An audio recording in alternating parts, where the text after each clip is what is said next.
Nerd Rage Renegades.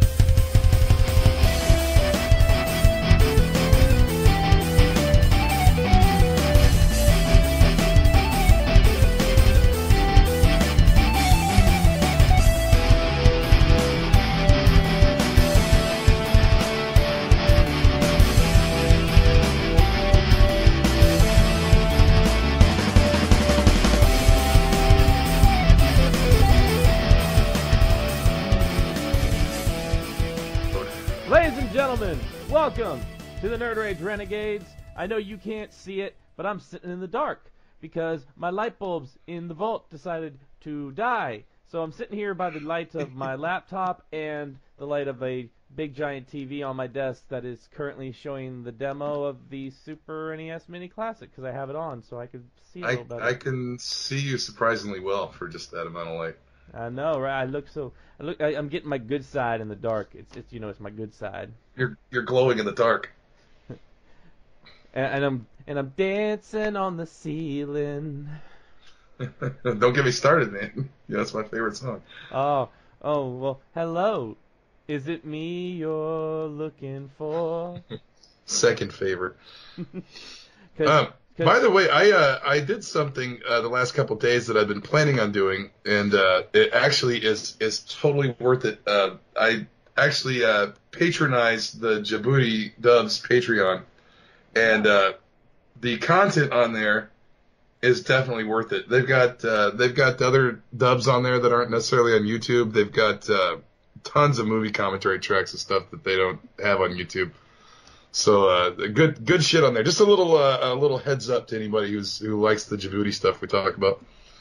See, I've already got to I've already got to explain why I'm giving them $5 a month on Twitch. It's $5. I mean, but you know. I was trying to see if you could do it through my Prime and do the Twitch Prime, but it only lets me have one. So that's how I've been doing it. The last couple times I just do Twitch Prime, and it's free for me, and they still get paid for it. So, I mean, you and I have been we've talked about a Patreon before. It's just there's so many. It's just how do we go about doing it? What would we give? Because we're already giving people. Yeah, I don't. I have a hard time charging for things because to me this is what we do for fun. I mean, I know a lot of other podcasts get paid to do their shit, but I mean, we don't. We've been doing this for free for years, and it's something that we would probably just normally do. I mean, even if we didn't put it out there, we would still get together on here and talk shit out. But it feels weird to me. Like, what would we put on there? Like, what would we have people pay for? I mean, maybe we could do lingerie shoots. Like a lot of people, they get free lingerie pictures every month. Well, we were gonna do our Dirty Fireman calendar, though. True. And we never got around to it. We could have people could chat with us while we get manicures or pedicures or something. I just don't know. Because we give a lot of stuff for free anyway, and I'm trying to get, the bad part is trying to do other things. It's I'm trying to get things done. I'm writing scripts. I'm trying to find time to record things, and there's just not enough hours in the day between this and work and everything else we try to do. It's tough when you don't get paid to do this, and it's tough when you have a day job. Yeah, you got other things you got to do in your real life. But I mean, I'd say that not to toot our own horn too much, but we still put out a show every week. I mean, more so, I see a lot of podcasts that use maybe twice a month if you're lucky. Yeah. Sometimes once a month, but we go every week. Yeah. It's just I know people have asked us about it before. They've talked to us about it before about, hey, if you guys did a Patreon, we'd all we'd definitely subscribe and things like that. But it's still what would we give? I don't know exactly what would be worth it. I don't know. I mean, unless we put the show on there, but the show is free. So I mean, I suppose we could put some of the movie kind of do what Djibouti kind of does and just put some of the movie commentaries on there. But I mean that doesn't seem like enough, does it? I mean, it seems like we should have more content. Maybe because that's another thing we just do for fun. I mean, we don't put any We seriously go into every movie commentary totally cold most of the time, and we don't know what we're gonna say. Maybe I don't know. You could do it. You know, you could come on a date, like a dinner date. I don't know. I think our wives would not like that if we said, "Yeah, you come do a dinner date with us." I think that maybe we could do like I don't know, maybe do extra videos or something. You know, I don't know, something like that. But I just don't know what. As I've always said, this show will always be free to anybody who wants to listen to it, because I don't know. Well, I mean, you put in a lot of work on editing, but on my end, I just pay for the shit. I just pay for shit. He's my sugar daddy. And I show up, and I sit here like a big idiot, and I'm never prepared. I find a hard time charging people for that. That's all you got to do, Daddy. You just keep that money coming, Daddy. I do the work. You just pay it. I don't know what we. I mean, bitch.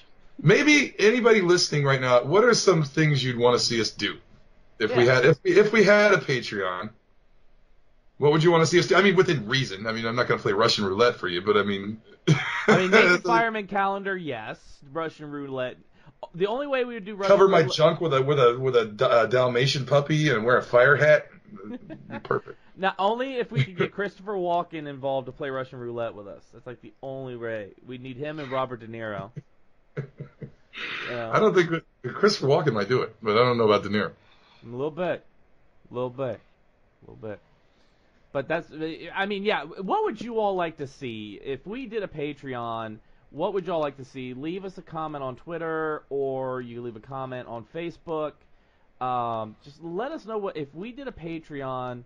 What would you all honestly like to see? I mean, we do this show for fun, but we do it for you all as well. I suppose we could put like the video up, like the podcast video, so you could like see us. But I mean, that's not really a treat. No, and that's a whole nother recorder I got to do. Yeah, it's a whole nother recorder. That's the beauty of money, though. Money motivates. Yeah. If you're making money on a Patreon, you kind of got to do it. True.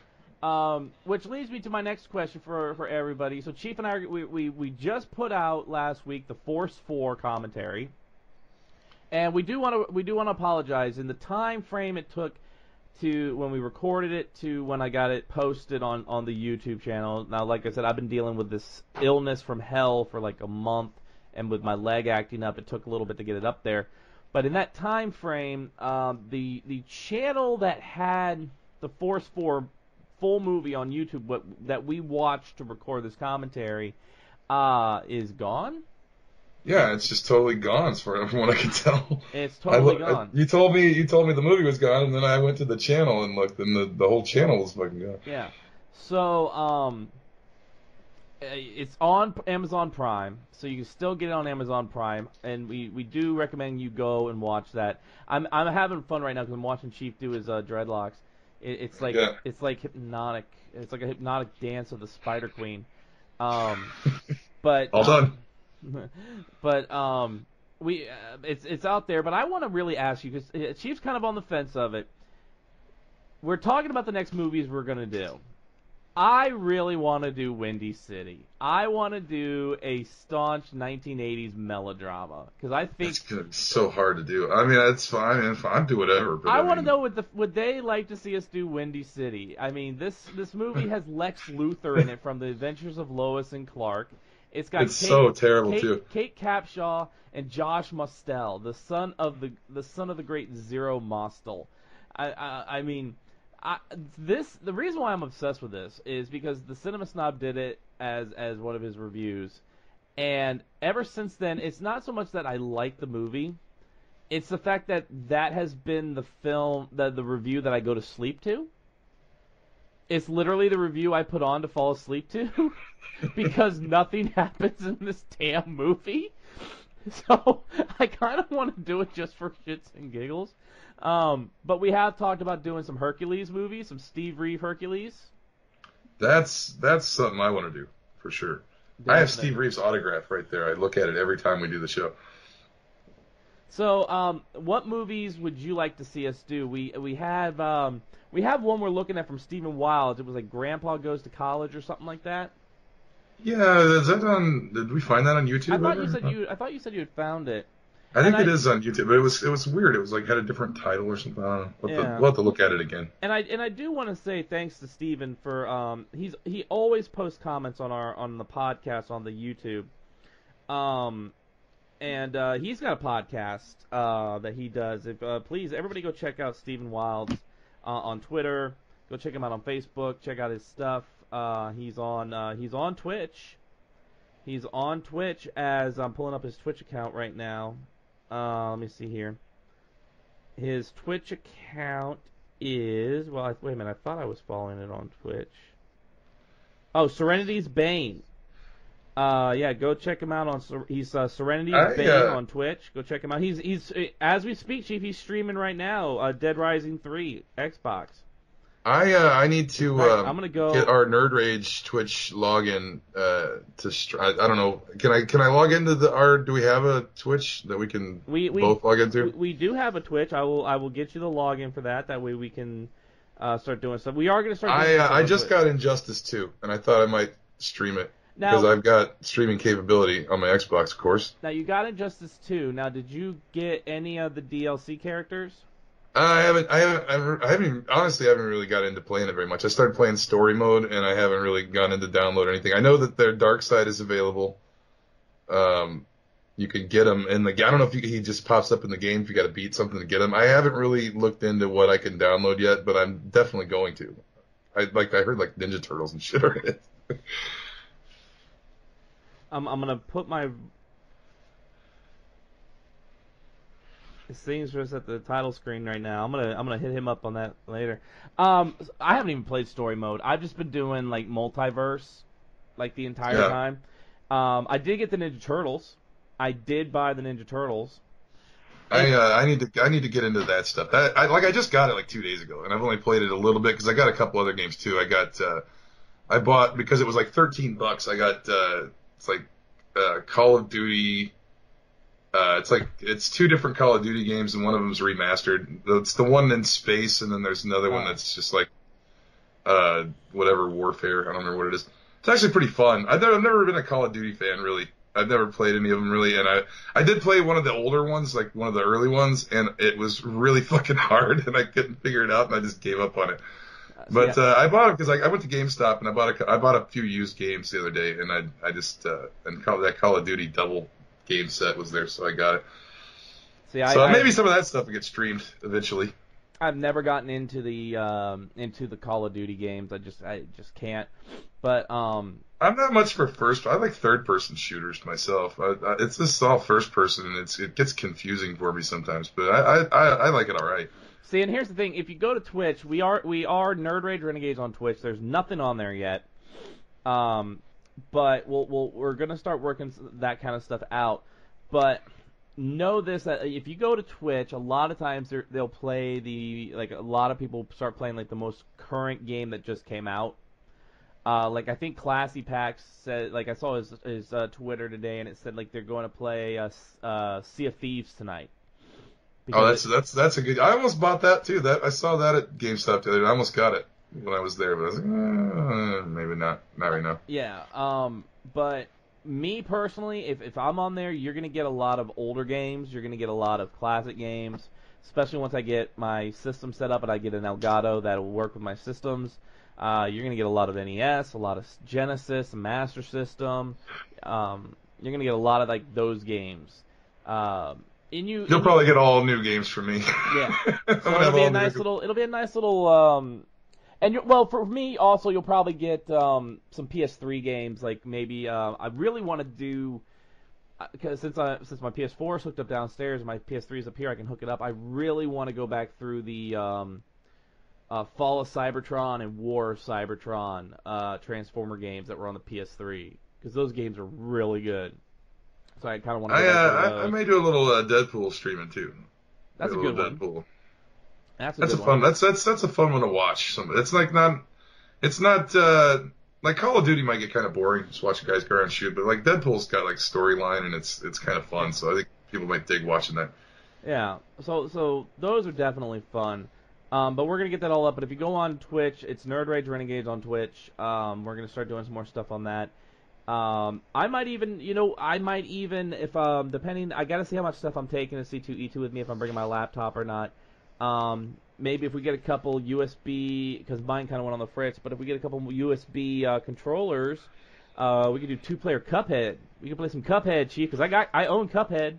Well, we could do that. I was thinking you probably should bring a laptop if you can, because I don't have one. Yeah. So we need a computer. Well, yeah, and mine's a desktop that I don't really want to haul into a hotel. Okay, so yeah, laptop makes sense in the hotel. Yeah, that definitely makes sense. And we can play some Cuphead. That way we can also watch some stuff. Just stay out of my porn stash in my files. Of course. I also I was thinking I might bring my Amazon anime. Fire Stick. I don't know if I have I don't know what kind of TV they have there, but I'll see if I can bring my Amazon Fire Stick with me so we can do Amazon commentary too. We can watch it, but we'll be in the same room, so there won't be any of that drift that goes on with them. Yeah. Like I said, just stay out of my hentai. Don't touch my fucking hentai, man. Stay away Don't from worry, the folder that marked tentacle porn. I'll stay away from. Stay away from my tentacle, my Cthulhu Gonzo movies. Because in C2E2 is 2 weeks away, and Chief and I are getting super excited. My plane tickets are bought. Yep. So we are on our way to C2E2, and I'm assuming we're going to Will Call for our passes. I haven't got anything mailed to me yet. So I emailed them today and asked that. I'm waiting on an email back, but I emailed them today to ask that very question. So we'll see if I get a reply from that. I'm guessing because they usually have it. We'll call a thing that says press on it. Like last time we went together, they had one that said press on it. Yeah, I'm almost certain that's what we're gonna do. I've been watching my mailbox though, because my neighborhood sucks and assholes will steal my shit right out of my mailbox. But that Thursday night I fly in, you know what's gonna happen that night, Chief? We're gonna have a party, babe, all night long, all night, all night, all night. I'm in a Lionel Richie mood. Oh man, we're gonna. It should. Everything should go. You're getting in at a good time, because then everything should like flow at the time you're getting in. Start the day off right, early in the morning. Oh yeah, and a good price on the tickets. Everything's moving. Good price on the hotels too, man. My wife works she works for a hotel. Don't know if she wants me telling which one, so I won't say it. But she works for a hotel, and she hooked it up, man. She hooked it up with the good rooms, right downtown. Nice suite for us to be in for 3 days. Oh, definitely. Got to turn off the Super NES Classic there because I need to use the charging plug for my vapor here. I'm bringing good food. We're going to eat out good food. I'm going to find us a good Chicago restaurant to go to one of those nights. We're going to do it up, man. We're going to do up Chicago right. And it's just going to be me and you, man. Me and you in the big city at the con. Running things. Me and the big city. What was that from? It's like you and me in the big city. God, I can't remember.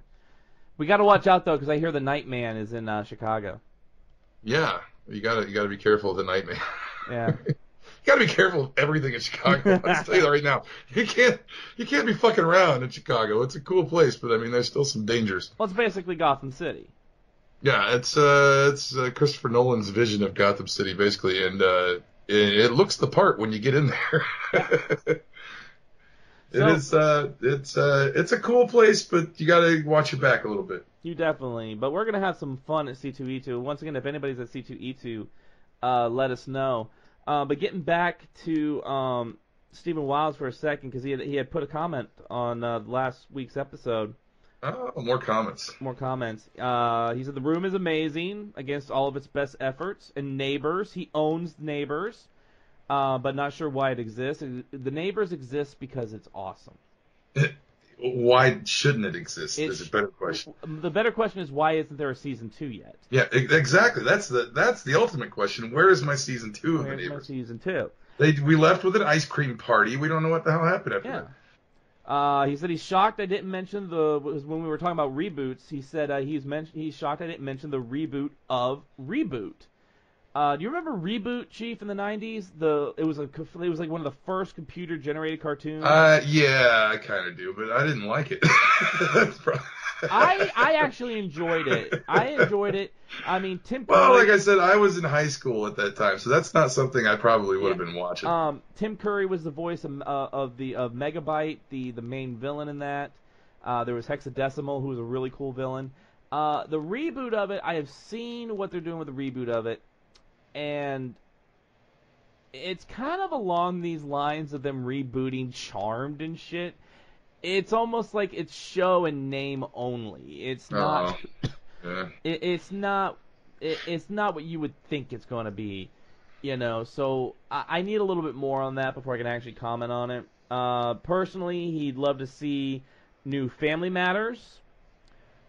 You know what? Hey, what else Tim Curry did around that time? Do we know what other voice he did? Fern Gully. Captain Hook on Peter Pan and the Pirates. Got to get home from school and watch Peter Pan and the Pirates. I didn't watch Reboot, but I did watch Peter Pan and the Pirates religiously.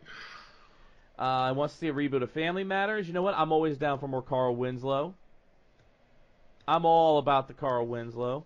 He's still alive? Yeah, I thought he died. No, he's still alive.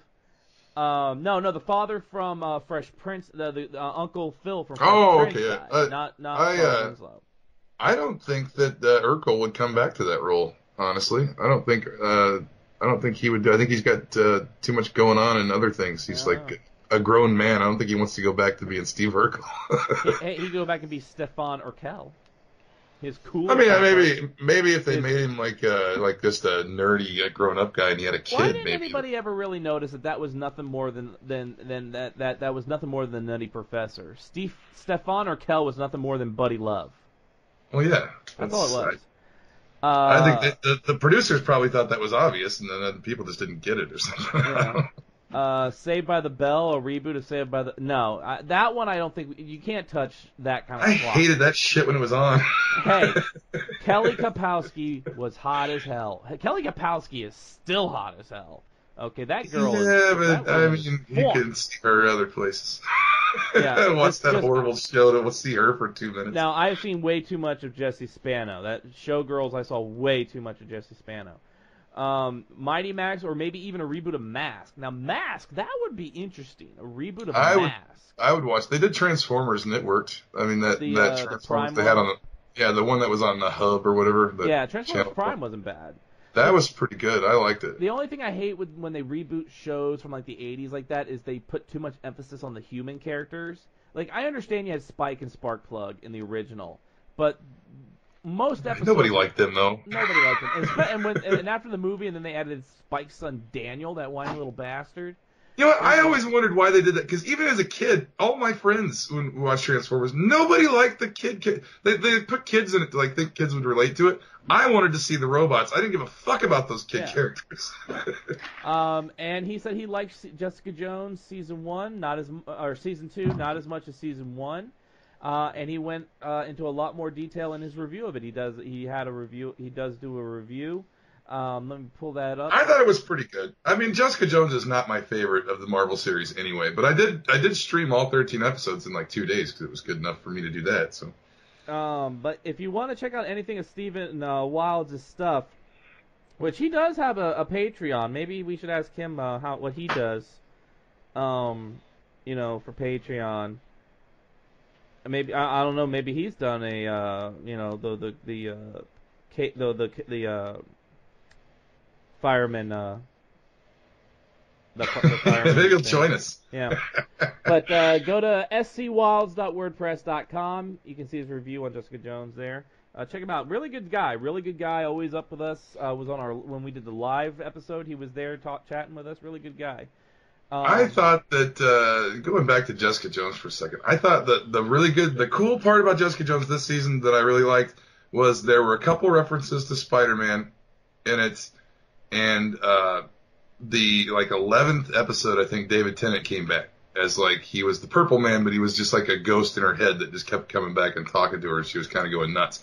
So those were some of the highlights of this season for me. Like I said, I've been down. I went out Saturday with the family, and I basically killed myself. I should not have gone out that long. I got some good games, but I should not have gone out that long because I got home, I crashed. I haven't watched shit. Is the new Lost in Space out yet? Because I got to watch that. I don't know. I've been seeing the trailer for it, but I don't know if it's out yet. What's it going to be on? Is it on Netflix or Hulu? Or... I'll tell you what I'm excited about. I don't think it's on Netflix then, because I've been on Netflix in the last couple of days. Let me tell you what I'm excited about for Netflix. The second season of Santa Clarita Diet. Nah, I'm excited for that one. I have got to watch that yet. My wife really wants to see it, and Garabedian just loves the thing. He's always talking about it, and no disrespect to Garabedian, but if it's on Netflix, dude, why do you buy the DVDs? He buys all the DVDs. He's got a collection. Have you seen the pictures? I've seen them. He's got a freaking he's got more DVDs than Kim Jong-il did. Yeah, I don't think I've seen anybody have as big a library of shit as this guy. I saw a picture on his Facebook the other day, and like his DVD shelf was behind him, just like a part of it, and the thing was packed to the fucking top with movies, like all the way. I was like, holy shit, man, this guy's got a lot of DVDs. Yeah. And I stopped buying DVDs. I just go digital. Yeah, I haven't bought a DVD in I don't know how long. I think the last one I bought was Shin Godzilla because I actually wanted to own Shin Godzilla.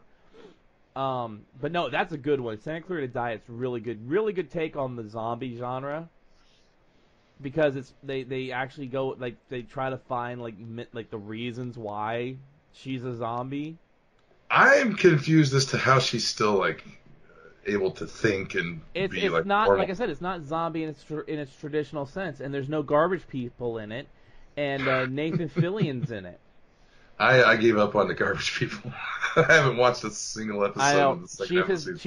Chief is now the troll on all Walking Dead forums on Facebook. Yeah, I only follow them to troll them every week. It is so I'll just be scrolling through my Facebook posts, and it's like lost dog, Chief trolling, and I gotta say, and let me just say this.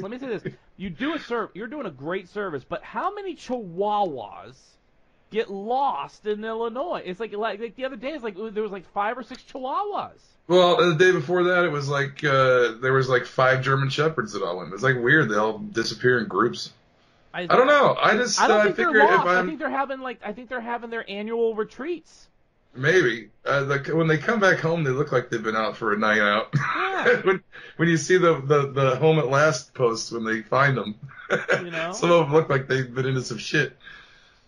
Oh. But no, I share my lost. I don't do a lot on, like I told everybody before. I don't do a lot on Facebook. My name isn't my real name even on Facebook. I got a kooky ass name that they just passed over. When they, I don't know why they don't know that's not a real name. They hit me and they don't hit you. Yeah, they wouldn't let Spin have Spin Dash on Facebook. They're like, you can have it as a nickname, but it can't be your name because that's not your. Mine is so weird though. I think they just can't tell if it's just some weird foreign name. So they're afraid that they're being too politically correct to come at me and say that's not your real name. So because it's so weird. Because you want to know, I named myself on Facebook Megalo Donnie Osmond. Donnie Osmond is the greatest man ever to live. And it was a play on, and I used to say I was a shark among men, and I used to have my avatar was a picture of a megalodon shark. Yeah, it was supposed to be a play on words of Donnie Osmond and megalodon, and for some reason, Facebook thinks that's my real name. See, and here's the thing. I'm glad that Facebook has never come down and said your picture has to be of you. Yeah, right now mine's Rondo Haddon from The Brute Man. And mine is Warhawk Tanzania. But Santa Clarita Diet I'm excited for. That one I'm really excited for.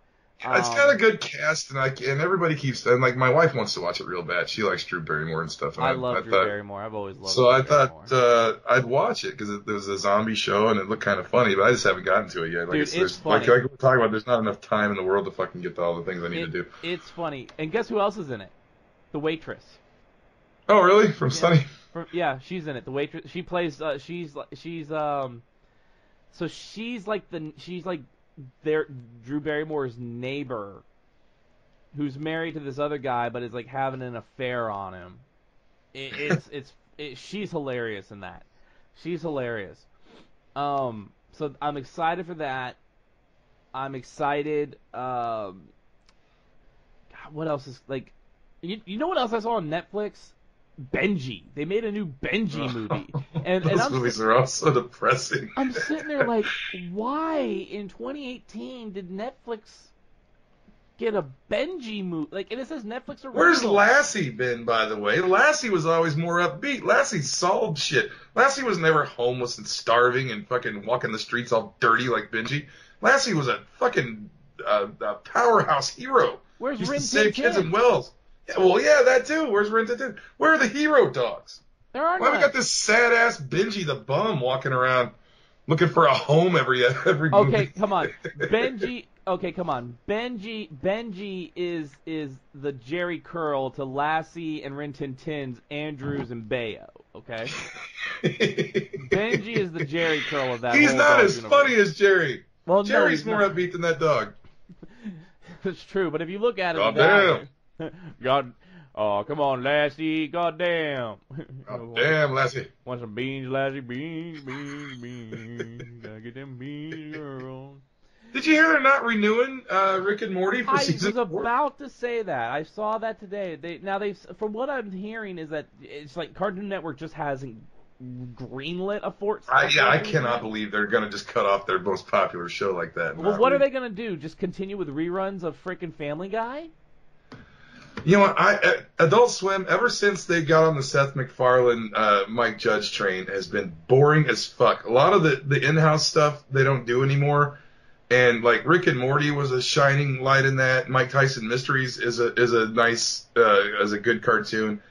There's a few I don't hardly any of that. I don't watch any of that live action shit. Fucking drives me nuts. I can't stand it. I didn't like Tim and Eric. I didn't like any of this. See, the only one that I liked really with Tim and Eric was Tom Goes to the Mayor.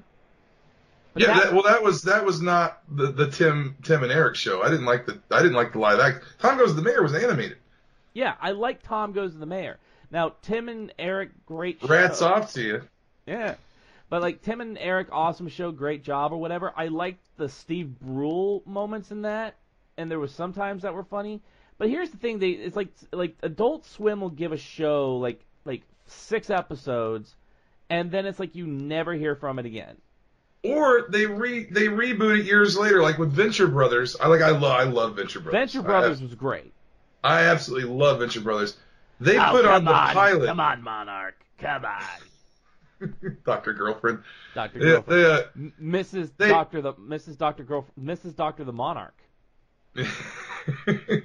They put the pilot for that on at like 1 a.m, one time, like 2 years before the series even premiered. Yeah. And it was the pilot episode where Dr. Venture was going to like the World Peace Conference, and he brought one of his dad's laser weapons, and it was this fucking laser gun, and he had a small city, and he turned the laser weapon on, and this is for a peace conference, he turned the laser weapon on, and it just melted this plastic city on the table, and they were like, Dr. Venture, you bring this, we're talking about peace, and you bring this weapon of destruction. And they were all pissed off at him, and he like didn't understand why, because he's not really a scientist. He's just capitalizing on his dad's shit. And then that's also the one where Brock Sampson fights an alligator in the. That's where my love affair with Brock Sampson started. They get up off the plane at the base where they're landing, and an alligator jumps out of the landing gear of the plane and attacks Brock Sampson. And you just see the look of horror on everyone's face as Brock Sampson kills this alligator with his knife. And then he's wearing like a light blue shirt and white pants, and he takes the knife and just cleans it on his pants and like puts it away, and he starts to walk into this military base, and they're like, I'm sorry, sir, you can't come in here. You have to surrender your weapon. He just looks at this guy and goes, take it from me. Okay, let's put this... Best. Let's put this into perspective here. This is for tonight. All right, this is tonight. This was since 8 p.m. tonight. This was Adult Swim's lineup tonight, okay? King of the Hill. Of course. American Dad. Yeah. The Cleveland Show. Yep. American Dad. Bob's Burgers. Bob's Burgers is good. Bob's Burgers. Family Guy. Rick and Morty, Robot Chicken. Robot Chicken's pretty good. I'll give it. Mr. Pickles. I haven't seen it, but it looks funny, like a satanic dog. That makes me laugh just hearing the plot of it. The Eric Andre Show. Eric Andre is kind of funny. I give him that, but I still don't like live action in my Adult Swim cartoon shows. Tim and Eric, awesome show, great job. Bob's Burgers, Family Guy, American Dad.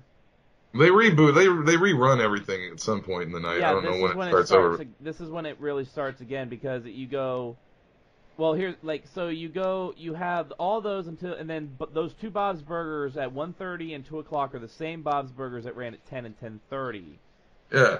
Same with Family Guy, which They used to do weird shit too on Adult Swim, where they would run other weird shit sometimes in the second half of Adult Swim. They would run like a different weird, like a movie, or like they ran The Room one time. Yeah, that was like an April Fool's Day thing. And the Family Guy tonight, it's actually an hour of Family Guy because it's the last part of the Star Wars. I've seen those all so many times just from being on Adult Swim, though. It's like I don't even want to watch it anymore. And then you have these two shows one's called Check It Out, the other one is The Heart She Holler.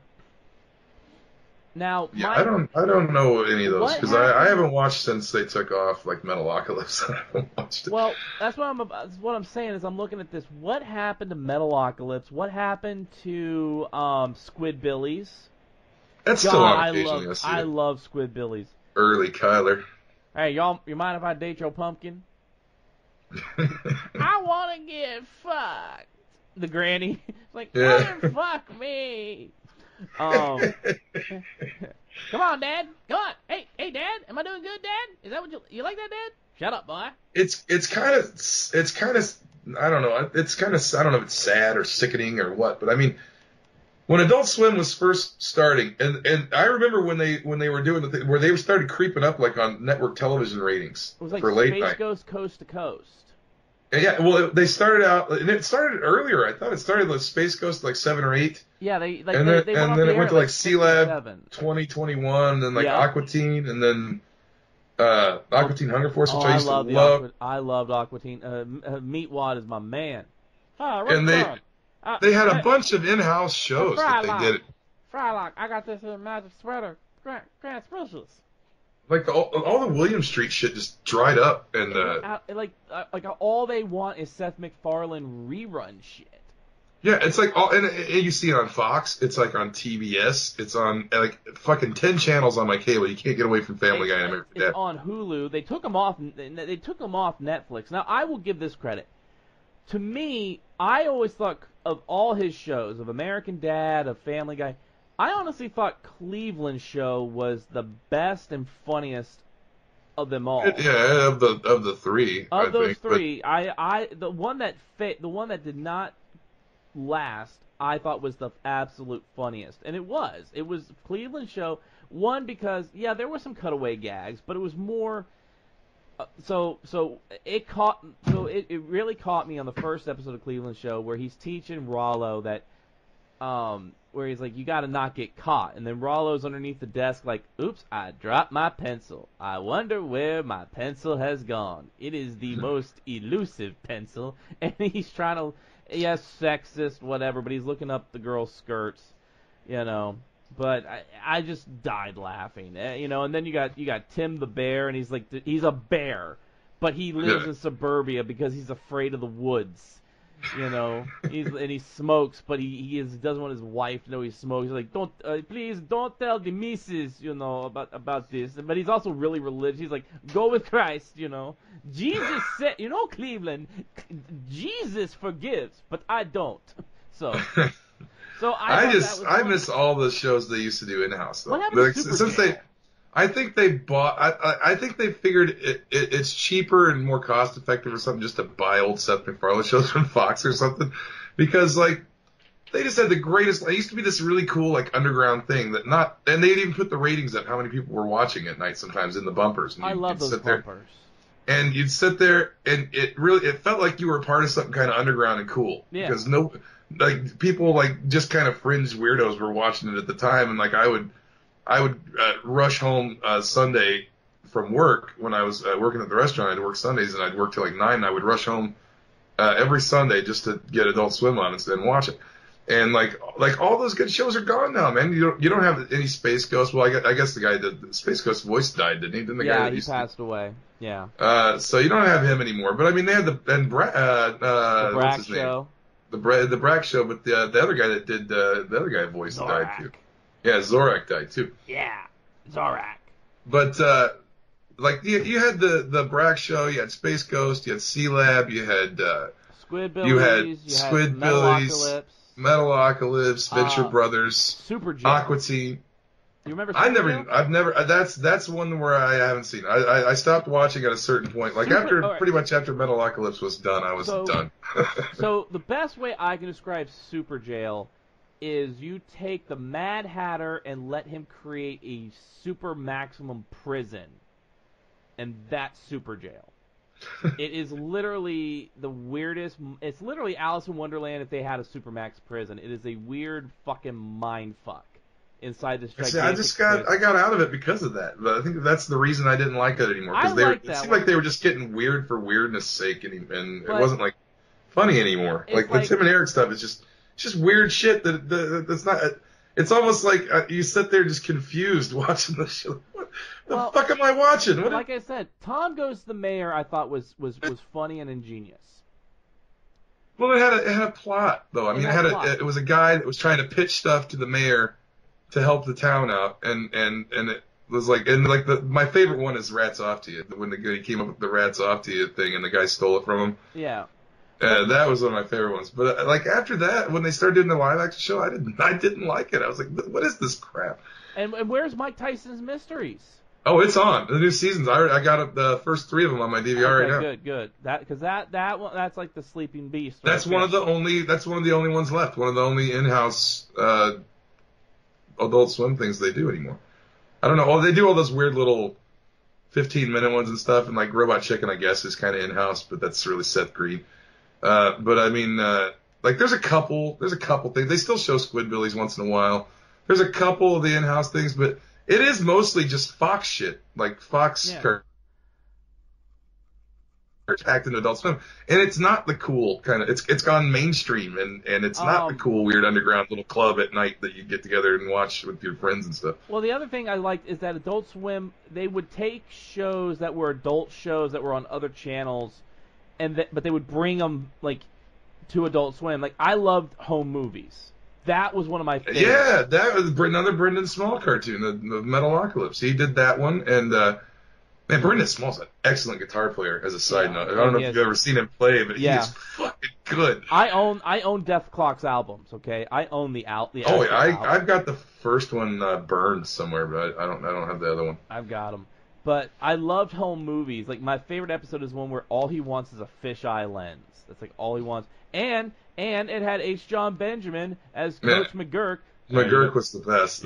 I actually started watching Bob's Burgers because he's on it, and just because of that voice, because he's got one of the. It's so just like he's just throwing it out there, like he didn't even read the script. And I heard that he doesn't even read the script for Bob's Burgers. I think he's even said that. He just kind of glosses over it and just kind of does what he wants in the recording booth, and that's how it turns out. That like kind of sounds improvised. That's why you hear him laugh sometimes in the when he's doing Bob, when Linda was talking about she wanted to be cremated and thrown in Tom Selleck's face when she died, and then Bob, you hear H. John Benjamin start to say his line, and he kind of chuckles and goes, "Well, that's just crazy." like he just ad-libbed that line, and it was fucking great. Hey, Brendan, life's like soccer. You suck at it. Things like that. The Oblongs, I remember watching that. That's the one where the Will Ferrell cartoon. Yeah, that was funny. Like the one kid I guess it's because I think E.G. Daily did the voice for him. Who voiced no, maybe it wasn't her. Wasn't the wife was like Jean Smart from Designing Women, I think. Oh no, Pamela. Yeah, Jean Smart was the wife. The child was Pamela Adlon, who does Bobby Hill. But the son always kind of reminded me of This Is What Happened to Tommy Pickles' family when he grew up. They all became mutants. They all became mutants. But that show was so good. You know, It was good. Yeah, I watched all of that. It didn't last. It only lasted the season, I think. yeah, it didn't last. God, the Devil, and Bob. You remember God, the Devil, and Bob? No, I remember Lucy, Daughter of the Devil. That was a good one. I liked that one. One or two of those. But they had all these great shows. Harvey Birdman, Attorney at Law. Yeah, Harvey Birdman is another one that did. And it was like kind of like that and C-Lab and all that shit was kind of linked together. And it was all in that one big block. And it was like like adult Hanna-Barbera. Yeah, and it was oh man, the one with the Apache Chief where he burned his balls and he couldn't get big anymore. Yeah. That was fucking funny. And then it's like they had all these really cool like in-house animation shows with all these different crews that worked. In a strange way, it kind of reminded me of the old Marvel bullpen like back in the 60s and 70s. Where you would see like the layout. This is where this artist sits. Like they had the layout of the bullpen of Marvel, and they'd show where all the artists and writers were all at. But it kind of reminded me of that in a weird way because they had all these weird in-house animation teams that were doing these weird shows, and it was just they had it was based in like in Atlanta, I think, the William Street buildings down in Atlanta, and it was like this weird animation shows coming out of Georgia, and it was like this really cool like underground animation thing that people were getting, and then it started overtaking shit like the Tonight Show. Like as far as like late night ratings goes for cable, it started beating shit that it shouldn't have been beating. And then I think that's when corporate greed started taking over. Oh, we got this huge audience. Let's start throwing ads in here. Let's throw. They did a whole Aqua Teen with like like advertising. Boost Mobile, the Boost Mobile episode. The Boost Mobile episode, I fucking hated it. And I said that was right when I started getting really sick of Adult Swim. I said that is a fucking abomination episode to a cool underground show that people are digging. And at that point, I lost a lot of respect for the guys that made that show. Because they did a whole episode advertising Boost Mobile, and I thought, this is bullshit. This is not why I watch Adult Swim. And that, I mean, come on, they should have taken the cue from Carl. They don't, you know, they know how to rock. We don't need. That was such a good show before that, and I may have been. It went through a couple of different incarnations after that. Like they just had the one season where it was just Carl. I kind of remember the Boost Mobile episode, them actually making fun of like all the corporate shit, though. Yeah, I mean, but my point is that I think they had Axe or something in there too, like Axe body spray. But my offense to it was that they used a real product. If they wanted to make fun of that, then boast Mobile, do that as a play on it to make fun of it. Not let's make fun of it, but then still really advertise the shit through the whole show. I thought that's not a protest against this. That's a blatant. We're taking money from Boost Mobile. And we're gonna ruin the integrity of our show with it. And you know what? That's just my opinion, but I don't have to watch it. I don't have to support it. You don't have to watch it. You don't have to support that. I'm not gonna watch it because people tell me that, oh, you're just a big baby. You watch it because it's a good show. No, I'm not. That person offended me. You're a big. Yeah, because that's not metal. You know, that's it's definitely not metal. It's dildo. Yes, use the dildo. Nickels is money too, guys. The winner is pickles, drummer, beer, pickles. I still have not seen the what is it? The Black Star Requiem. Yeah, I got to see that. I have not seen that. I have not seen. I think there was another one even. I think it's a two-parter. It's a two-parter ending of the whole series. But Brendan Small was trying to get Kickstarter financing to do the final season of Metalocalypse and get it put on Adult Swim. I don't know whatever happened to that. I don't know if he's still pushing that or if it's going to happen or what.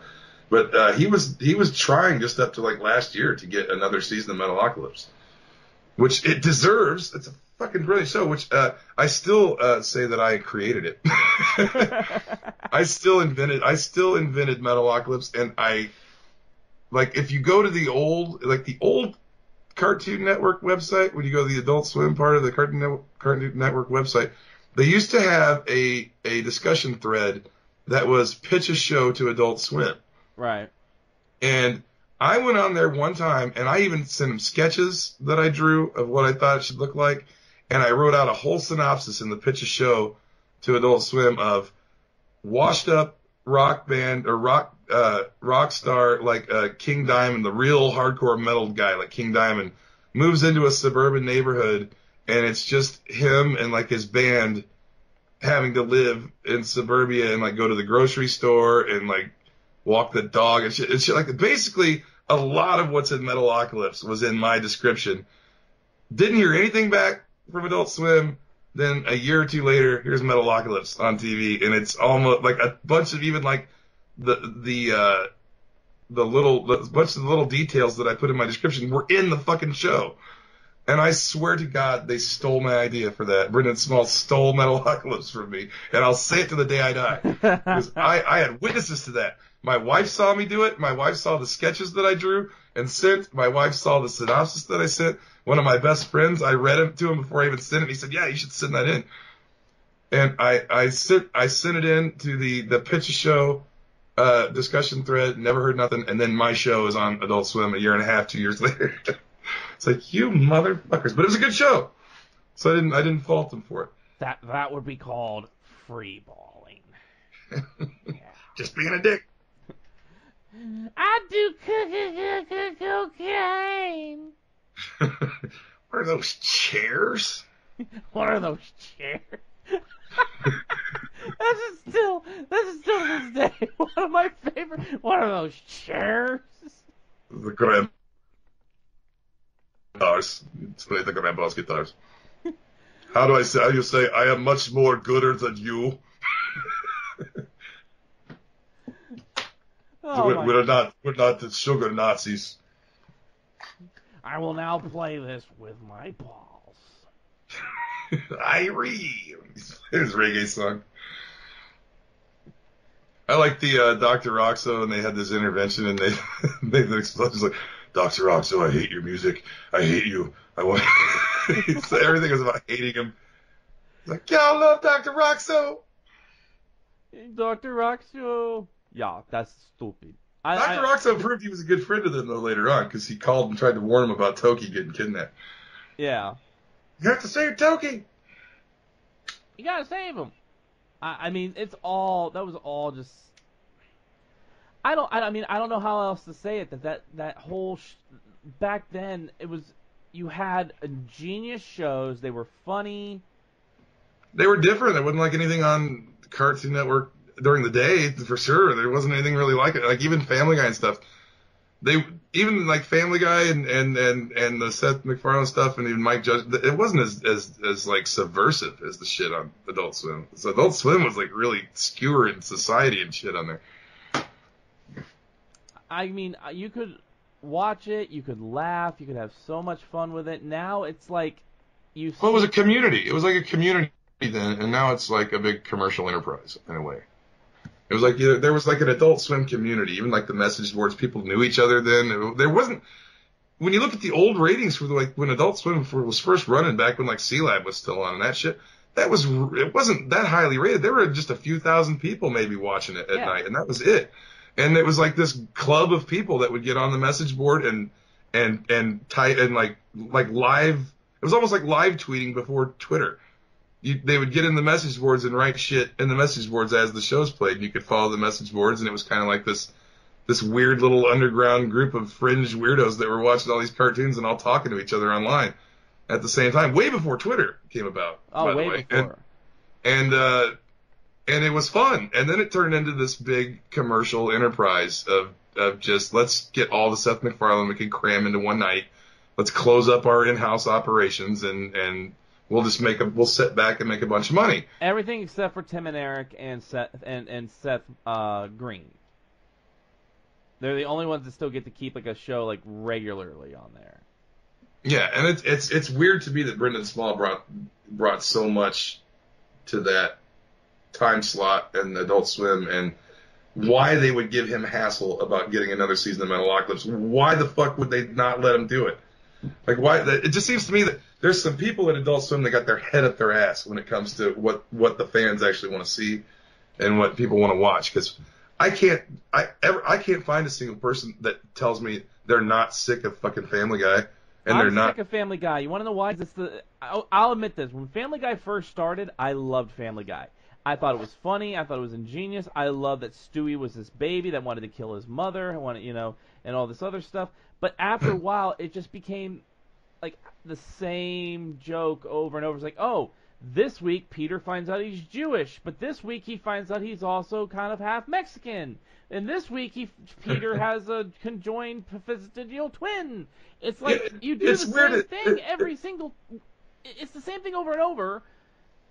It's a weird thing. I don't really like it, but if it's on and once in a while a joke on there will really make me laugh. And it's so hit or miss. Like there's one part of that show that still makes me laugh to this day if I see it, and it's where Peter goes to work with Meg at the Walmart, and he's hiding in the clothes rack, and she can't find him. He's like shirking off the job, and he's hiding in the clothes, and she can't find him, and he's going, he's here giggling in the clothes rack, and then she opens the clothes, and he's in there like a little kid, and he goes, and he like runs off. That part makes me laugh still, because I remember being a little kid and like Kmart or something with my mom when I was a kid and like getting in the clothes rack. The kids used to do that shit. That was just like a kid thing to do. I thought that was really funny. But it's like so hit or miss. Like, and sometimes it's just downright like vulgar where it's like, God, fucking come on.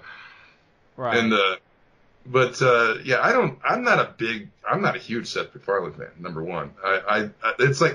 He himself is just hit or miss. Like he'll make me laugh once in a while saying something, and then 90% of what he does, I can't stand it. No, I'm right there with you because it's just like. I can't say he's not funny, but I don't like him. That's a weird kind of thing with me. It's like I can watch the show and find funny things about it, but I don't really like it overall. It's not my thing, and I don't really watch it regularly. Well, like I said, Family Guy to me, it has literally become the same joke over and over again. Well, it is. He does all the cutaways and shit, and it just gets boring. American Dad, I'll tell you, the only American Dad episodes I like are Steve-centric episodes because Steve is a nerd, and it's always something nerdy. You know, like them redoing the Goonies or something like that. If it's a Stan episode, Stan's a dumbass. Stan's a jerk. I hate fucking Stan. And I really hate anything with the daughter. I hate Haley. Give me Roger and Steve, and I laugh my butt off because Roger's he's Charles Nelson Riley and Paul Lynde meshed together. Kind of, yeah. But he's like a real perverted weirdos. Yeah. But now Cleveland show, like I said, on the other hand, that show I enjoyed. I could watch those episodes over and over. Like when my favorite episode is when they go to Comic-Con, and Cleveland Brown Jr. ends up creating a mass riot because he's tired of the entertainment people at Comic-Con when he says it should be for nerds and comics. I forgot we changed topics.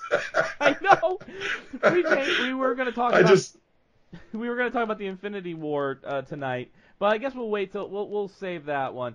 So I'm sitting here as we're talking, and I'm creating a brand new logo because I don't. Yeah, a whole new banner. I made you create a whole new banner in show. That's amazing. But I did it. It's amazing. I'm impressed. You like that? It looks good, don't it? Yeah, and you got Brock on there too. I like Brock. You got my favorites on there. You got like a Master Shake. All my favorite characters right on there, and then the Mooner Knights, Nathan Explosion. Yep. You got all my favorites on there. They're all on there, Chief. But the question simply is, what happened to Adult Swim? I mean, and now before we go into the comic talk, I do want to say that I do still like the fact that on the weekends they do still have some anime. Because I always did like that about Adult Swim, is that they would bring some What's anime. that new one they're bringing back after like 10 years? I just saw it today. Well, what they got here is, Cowboy Bebop's coming back. Well, that's a great one. That's one of my favorites. So they're still doing, this is what they got for this weekend. So you still got Dragon Ball Super, which is great. I love Dragon Ball. That's a great series. Then after that is Dragon Ball Z Kai, the final chapter. So that's the abridged version of Dragon Ball Z where they take out a lot of the filler episodes, like Goku and Piccolo learning how to drive. You know, they take out those filler episodes. Black Clover, JoJo's Bizarre Adventure, Stardust Crusaders, Mobile Suit Gundam, Iron-Blooded Orphans, Hunter x Hunter, Naruto Shippuden, I was never a big Naruto guy. That one kind of fell off on me. Yeah, I didn't like that either. I do like Mobile Suit Gundam though. I like Mobile Suit Gundam. Space Dandy, Cowboy Bebop, Ghost Ghost in the Shell. I never watched Ghost in the Shell. Everybody says it's great, but I never watched it. Now, of course, I'm waiting for, like... Where's my Lupin the Third reboot, man? Bring that back. Oh, here we go. I'm seeing it right now. Mike Tyson's Mysteries is on Sunday. So is Hot Streets, Super Mansion, which will be... those people will be at C2E2. The people who do Super Mansion for Adult Swim will be there. I think Matthew Senreich will actually be there, Chief. Maybe we can talk to Matthew Senreich at C2E2. Ask him what the hell happened to Adult Swim. What happened to Adult Swim? You know, but yeah, Lupin the Third. I need my next season of Attack on Titan. You know, I gotta catch up. I gotta watch the movies. Yeah, I still haven't watched the movies. The live action ones. Yeah, I think they got them on. I think they're on Netflix or Prime or something. I gotta find them. I'm so excited because the 3rd of April, the Funimation's releasing the live action Tokyo Ghoul movie. And that looks like, I saw the trailer and I've seen clips of that film, and it looks like spot on to the anime. And if you've never seen Tokyo Ghoul the anime, it's brilliant. It is brilliant. It's one of those, like, you watch Death Note, then you go to Tokyo Ghoul, because it's just so, like, it's so much fun to watch those two back to back. I have actually Devil is a Part-Timer. I'm almost done with that. I've watched more than half of it. We're gonna have to do our video pretty soon. Yep. But man, it's gonna be a video, man. I got a lot to say on this show. I thought you were liking it. I love the animation. I love the fight scenes. I love the magic. But man, the dialogue is hard to fucking deal with. The dialogue and that girl at the McDonald's that keeps coming after him. And, my god, the 16-year-old big boobed girl who wants him. Yeah, and it's like just fucking. It's like it takes so long to get to the action in that thing. They're like talking about hamburgers and budgeting their groceries for the fucking week until. Like, well, what else are you supposed to do when you're the Lord of Darkness and you're lost in Japan? I mean, come on. It's hard. I'm telling you, it's a hard one for me. I'm gonna finish it, and we're gonna get that video out real soon for everybody to see on YouTube. But holy shit, is it? Like the first half of the series, there was like intrigue, like people were coming from the other dimension, like other people were coming, and it's like I'm at this point now where like everybody's friendly, like they're hanging with Lucifer now, and he's in their house, like. But he's like a bum. Yeah, Lucifer's nothing but a bum.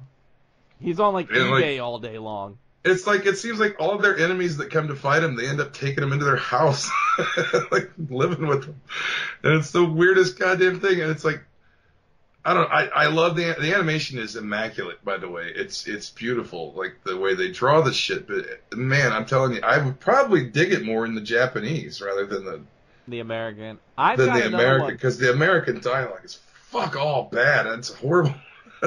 See, I've got another one that would be perfect for you. It's called, Is It Right to Pick Up Girls in a Dungeon? And see, you're going to be giving me some weird-ass shit. Okay, hold up. Let me give you the premise of this one. So this one, it involves a guy who is patron to a goddess, okay? Which they're kind of like, when you patron yourself to a goddess, you become like an adventurer and stuff. But on their backs are all their like D&D stats are tattooed like on their backs. And the goddess, kind of like in Fury Road when they put like Mad Max's blood type and all his medical information tattooed on his back. And the goddess can like manipulate the stats or see how much he's raised in like strength and like if he can use magic and stuff. And they, there's like a dungeon. It literally like it goes down levels dungeons, and it's like, well, you're only strong enough to go to like level 3 and fight monsters there and things like that. Well, I mean, I wouldn't mind watching something. I mean, that sounds cool, but I mean, like, it would be boring if you gave me something I liked a lot. It would be a boring video to watch because I would just be saying how good it is. I'm just gonna give you an anime love story. just gotta give me the weirdest. Like, if it's boring, I just can't get through it. I mean, the one I'm watching now, it was good and exciting, and then when after Lucifer came, it just kind of fell off. It lulled out because they're not fighting anybody now. I wish I could find My Bride's a Mermaid. It used to be on Netflix, and it's no longer on there. I wish I could find My Bride's a Mermaid. But I mean, really, the weirder ones, the weirder ones that you give me are going to be more interesting videos for sure. Mm-hmm. If you gave me Mobile Suit Gundam to watch, I'm just going to say that's fucking badass, and that's all I'm going to say about it. That was fucking good. All right, tentacle hentai, here we come. So I don't know about that, but yeah, any of the weirder shit that I wouldn't watch they're going to make for better videos. But I mean, it's just going to be torture. Yeah. So we want to ask you all, what happened to Adult Swim? What were some Adult Swim shows that you all absolutely love that are no longer on Adult Swim? What do you think of their current lineup of basically Fox animation domination reruns? Yeah, exactly. It's not Adult Swim. It's not the Adult Swim I loved when I was a younger man. Yeah, and honestly, bigger question, what do you think of Cartoon Network in general? I mean, that's another topic for another day. I remember Cartoon Network when there was Hanna-Barbera and Looney Tunes all day long, with new shows roped in, and now it's nothing more than Cartoon Network original shows. Like Cartoon got that ball. That got that ball rolling in with Cow and Chicken and all that stuff, and the old Samurai Jack. Yeah. And I mean, don't get me wrong. I like Teen Titans Go, but when they show like a 6-hour block of it, I watch every one. I know you do, but there are times like I love it. And I don't know. I don't like. Maybe it's because I am getting older, and a parent. I don't get this. What is it? Hey, yo, let's go be ninjas or something like that, or whatever it's called. That one's kind of lame, but Teen Titans Go just gets better all the time. I can't wait for the movie. A lot of DC fans are like, that's just bullshit. I hate it, and it's just they just ruined the old Teen Titans cartoon with this. Like, it's a completely different thing. It's a comedy. It's a comedy cartoon from DC. And Nicolas Cage is gonna voice Superman in it. Yeah, that's going to be awesome. Finally got to be Superman. Yeah, hey, Teen Titans, I'm Superman. Yeah, how's it going? I hope he's all Cage in it, too. I'm from Krypton, and we're about to get cagey up in here. Use my eye beams and my ice breath. Here's why I love Teen Titans. The other day, on the St. Patrick's Day special, Beast Boy became a leprechaun, got pissed off that Nixon took the economy off the gold standard.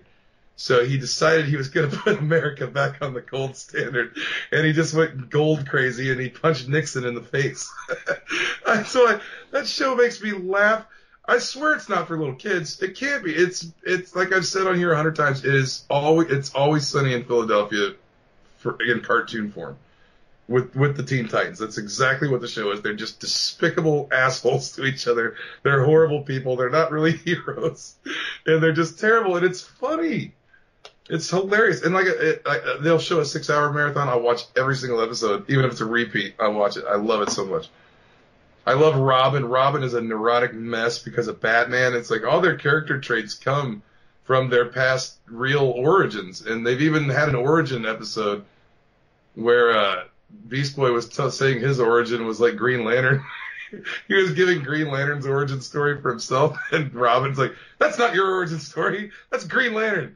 And he's like, well, then what's my origin story? He's like, something with a monkey and a disease. I don't know. A green monkey. Robin actually ran down really fast how Beast Boy was actually created, like the real origin. And it's just funny. They throw all these little Easter eggs from DC Comics from way back sometimes in that cartoon.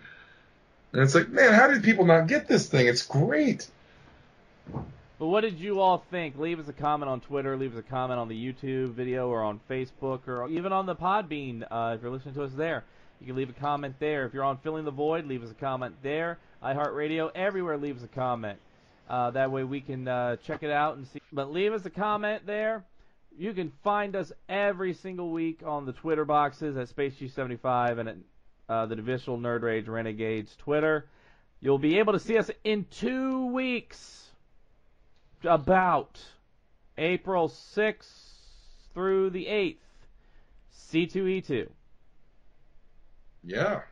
And yeah, maybe we'll have some sort of giveaway there when we get there. I don't know. We'll see. We'll see what we can come up with. If you can find us, maybe we'll hide something at C2E2, and if you can find it, then it's yours. If you can find it, you can hire the A-Team. Dun, dun, dun, dun, dun, dun, dun, dun, dun, dun, dun. But we'll be there. We'll be having a lot of fun, doing a lot of interviews, hanging out. So make sure you come check us out there. Facebook.com/NRR Truth Radio. YouTube. We'll be wearing the red shirts. We'll be hard to miss. Yes, red shirts. YouTube, Nerd Rage Renegades on the YouTube. Go check out the Force 4 commentary. Remember, that movie, Amazon Prime. Hopefully it syncs up good. I had problems with it, but maybe you'll have better luck than I did. Yeah, but go check it out. Great movie. Even if you just watch the movie itself, fantastic movie. The movie's worth a watch, even without our comments. It's really good. Let us know. Would you like to hear a commentary on a 1980s melodrama, Windy City? Let us know. And we're going to do it anyway. I want to know what you guys think. And if you have any movie ideas, leave us a comment once again. And of course, as always, we want to thank you for joining us on the Nerd Rage Renegades. We want to thank everybody who followed us, subscribed to us on Twitter, and everybody who subscribes to us on Podbean, Filling the Void, and every place else. Thank you for coming to us and listening to us every week.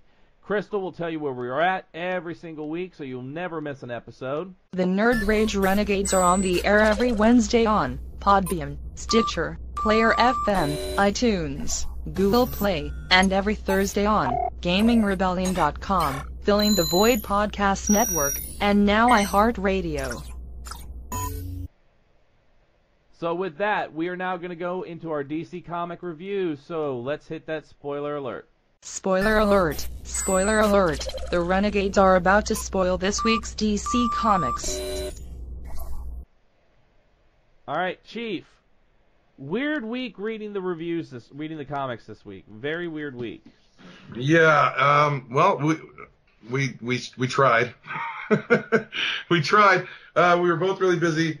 My car blew up, and I've been working on getting that fixed all day today and all weekend. We've been having things to do, and I haven't got much reading in. But I did manage to get in a few books this week that we can talk about, and I think you got one or two in yourself. I did. So, which one? Did you read Batman? Because I read Batman. I was able to catch the previews of Batman, so I kind of got the gist of what's going on. So you go ahead, and I'll fill in some gaps. Yeah, basically, still continuing on with this Ivy story where she's pretty much taken over the minds of everyone on the planet. Unfortunately, Swamp Thing didn't come into it like I thought was going to happen. But I'm not entirely sure that it's completely over, this arc.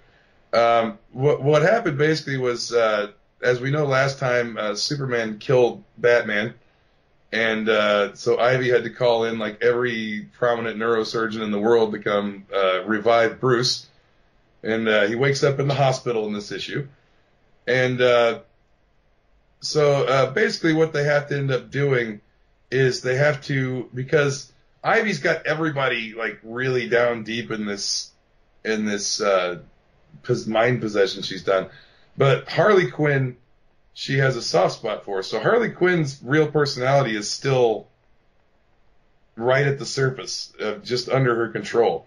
So what their plan is they're going to free Harley Quinn from Ivy and have her try to talk Ivy down out of this crazy shit she's doing. And it basically works, I would say. And but if I remember, I don't think they freed everybody yet. I think it just kind of, you got, Harley Quinn and Ivy got together kind of at the end. And Bruce is still in the hospital. No. Bruce gets out because it's funny because he jumps out the window. He takes Harley Quinn, jumps out the window into the Batmobile awaiting him. And when he gets in the car, he has the Batsuit on. And so when they get where they're going to meet Catwoman with Harley Quinn and Poison Ivy, they're like, Harley Quinn, the first thing she said is, Batman's weird. He's got a thing in his car that puts his pants on for him.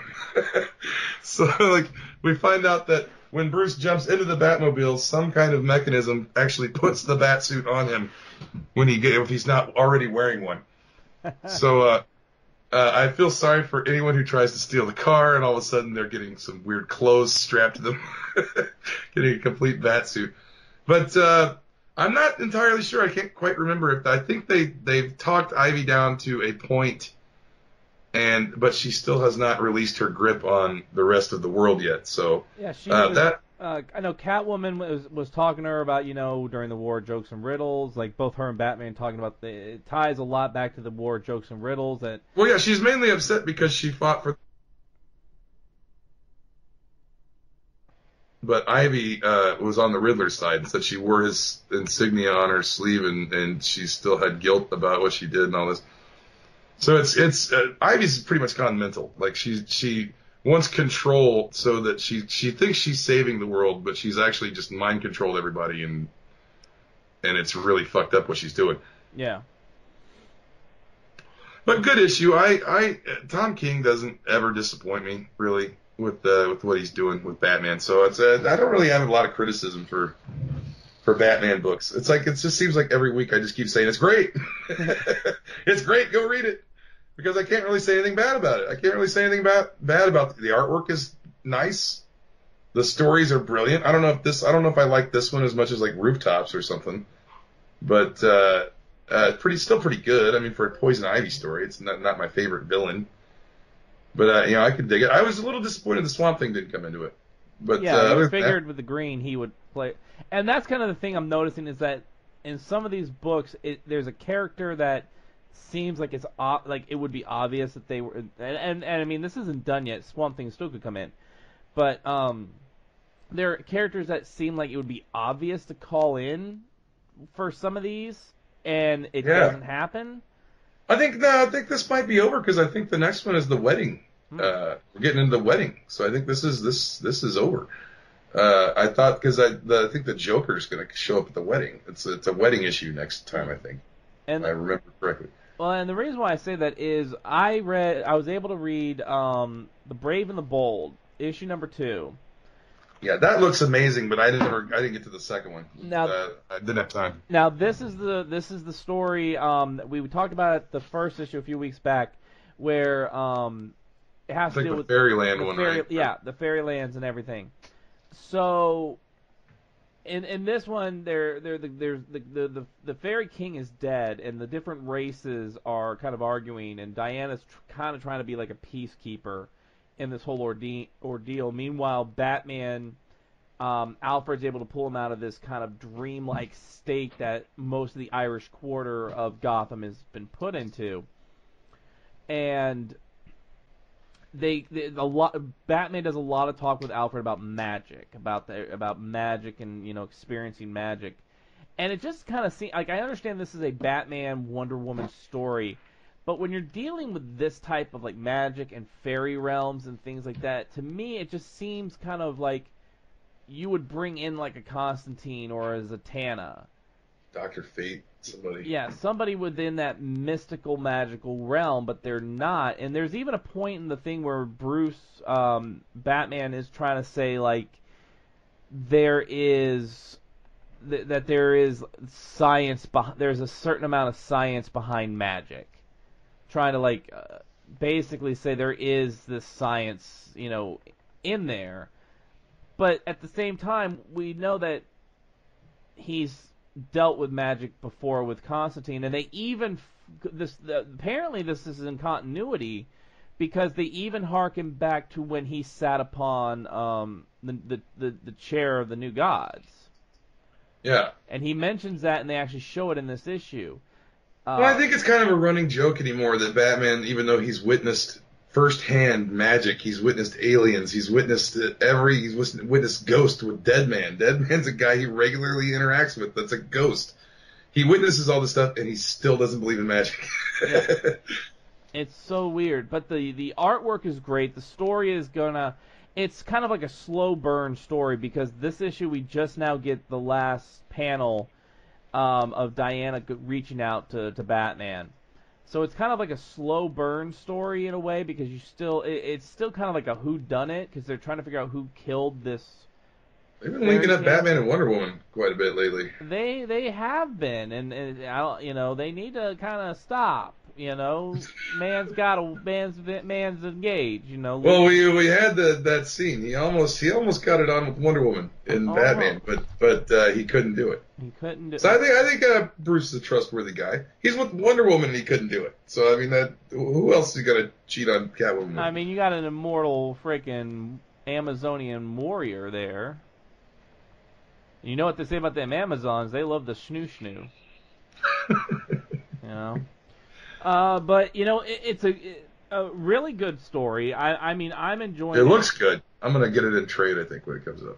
Yeah, I mean, it's a really good story. I'm really enjoying it. It's just, like I said, it just seems like sometimes there are characters that they could bring in that it just kind of makes sense. Yeah, it is weird they wouldn't have any of the magical characters from DC in that story. But then again, none of those characters really deal with the fairy world necessarily. They're more like, dark magics and but still House of Mystery kind of shit. Yeah, but still, I mean, they know about it. Yeah, I would think it's weird that Constantine kind of touched on it with the Nordic trolls and stuff. But Liam Sharp, who is doing this whole thing, he's writing and he's also doing the artwork for it. I mean, that's impressive, because that's impressive fucking artwork, man. The artwork is amazing in this. I mean, there's good detail and shadows. There's good facial expressions. The creatures in the fairy realm look like just the way they look is fantastic. It looks like old school artwork. It looks almost like 90s kind of style artwork. With that bit of Irish Celtic influence to it. So, I mean, really good job on there. So I got to give them credit on that. It's a good story. I'm just I want to get it because it's right up my alley, and I can't believe I missed out on the series. I didn't even know it was coming out. It's kind of surprised us. But it looks cool as hell. I'm definitely gonna pick it up when it comes out in trade, or if I could find the individual issues, I'll just buy single issues.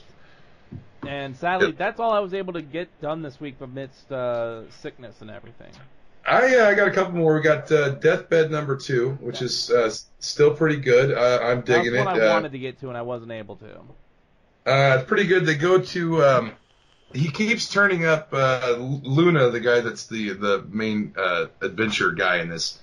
He's going after to go trace back his past and have this woman write his life story. So he goes to one guy and the demons have already killed him. And she's like, "Oh, I'm sorry about your friend." And he's like, "Oh, this isn't my friend. This is one of my greatest enemies." And he said, "But every one of these people from my past that they kill a little bit more of my story and people that can corroborate my life story." So he's trying to get to these people before the demons do and kill off his past and kill off his life story. And so he goes to the funeral of a woman that he knew.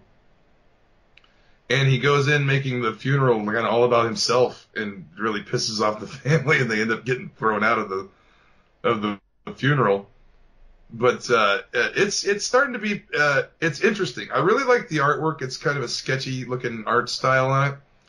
But I like the concept of it. This old adventure guy is kind of like a Race Bannon, Brock Sampson kind of guy. That's this old timey adventurer from way back that is trying to write his life story down before he's dead, and the closer he keeps getting to these people he knew in the past, they all keep dying, and he's not getting this corroboration for his autobiography, for his biography. So yeah, it's pretty good. I mean, I don't think not much more happens than that. They go to a funeral, they get thrown out, they get in an argument about it.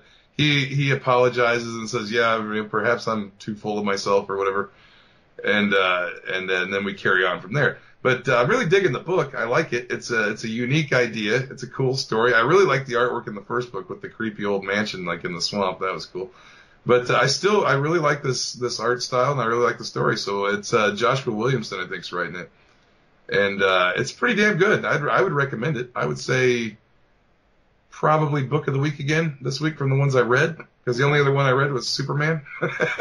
Superman's pretty good though. I'd say Superman's a close second. Superman this time is the continuation of the Boy Bizarro story, where Superboy's little alien friend has a dimensional gateway thing in her spaceship that's under their farmhouse, and she showed Superboy the Bizarro world through it, and the boy Bizarro Superboy actually saw them and like came towards them, and they made contact through this energy bubble, and it blasted them both back away from it. But so boy Bizarro finds a way to come into the regular Earth Prime DC universe. He busts out of the Bizarro world through this dimensional thing and comes to seek out Superboy.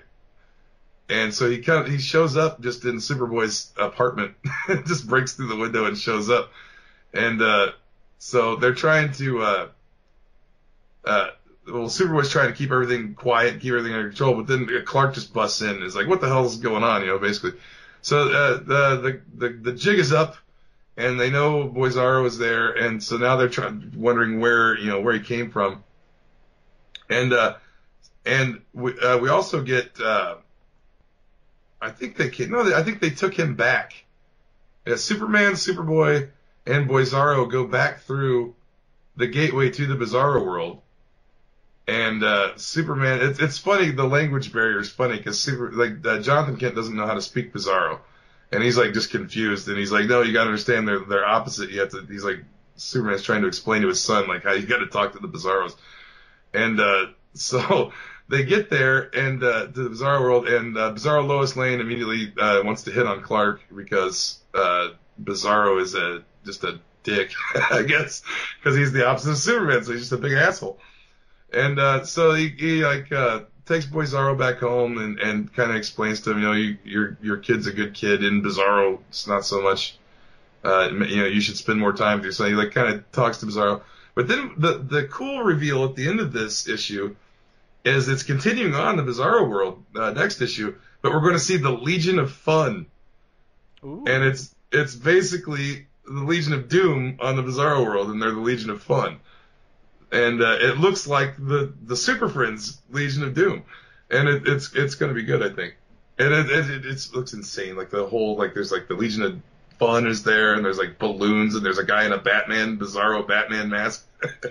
It's like I think I've got first appearance of Bizarro Batman around here somewhere. But it's bringing the whole Bizarro world into play next issue, so looking pretty good there too.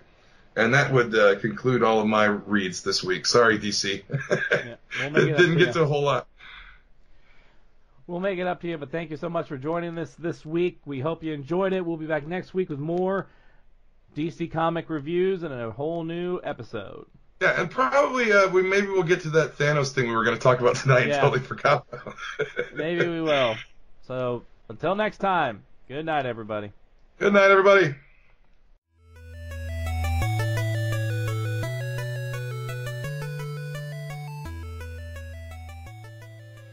Nerd Rage Renegades.